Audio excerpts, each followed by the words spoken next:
All right, I'm getting underneath the plastic. Let me see if I have everything I need under here, Ellen. I'm putting in the plastic over the microphone. Right. Steve Aoki's here. His him. signature is he throws cake at people, so I know that I'm going to be a target. Oh, there he is. I see a body in the studio. Is that him, Ellen? Tell me if that's him. Yes, this is Steve. Steve, come in, sit down. Yes. I feel like I'm in an episode of Dexter right This now. is not Dexter. No, I Have a have 12 minutes of oxygen in here. Do you know how much we love you and that you came in and all that stuff, and we love your shoes too? Oh, you got the cake here and everything. Well, listen. This is going to be fun. I'm already excited. Come on. First, it was great to see you again. It was in Vegas, but slide on up to the mic, put some headphones on, get comfortable. Yeah, the girls went to Ralph's last night with very specific instructions because of one of your signature moves, and Volume. Here you go. I feel uncomfortable. I can't even see him now.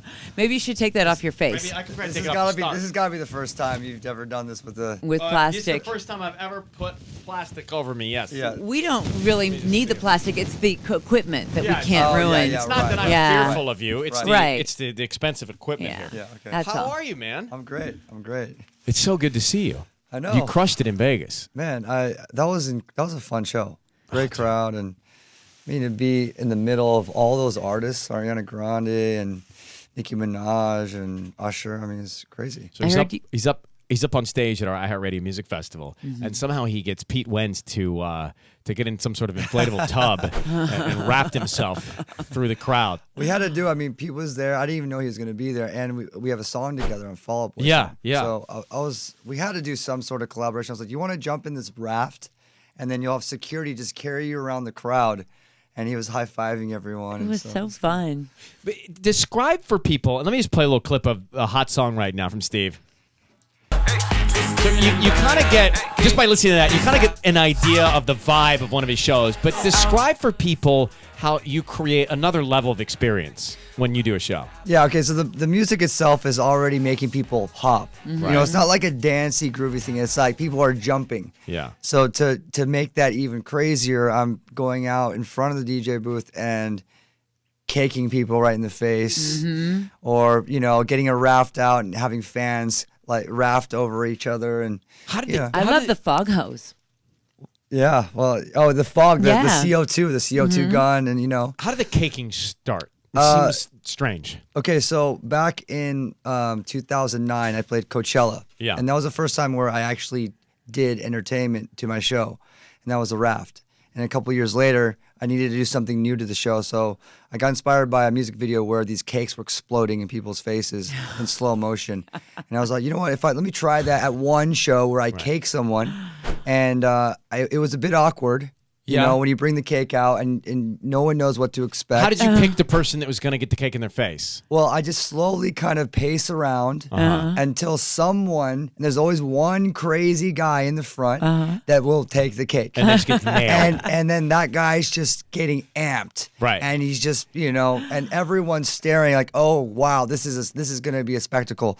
So I caked the first guy. And then after a while, it always ends up where that first guy just sets a domino effect where there's different people in the crowd that just are dying for the cake, and then they start making signs. And But what you have to understand, if you're just hearing this for the first time, is this guy has created a global movement. Like, this thing has gone viral around the world, and people look forward to the sound and the experience of the show now, right? Exactly. So your father found Benihana? Is that true? Yeah, he did. He founded it out in America. It was my grandfather's. It was like a small cafe in Japan. Yeah. But my father's the one that put together this idea of cooking in front of people. And That is remarkable.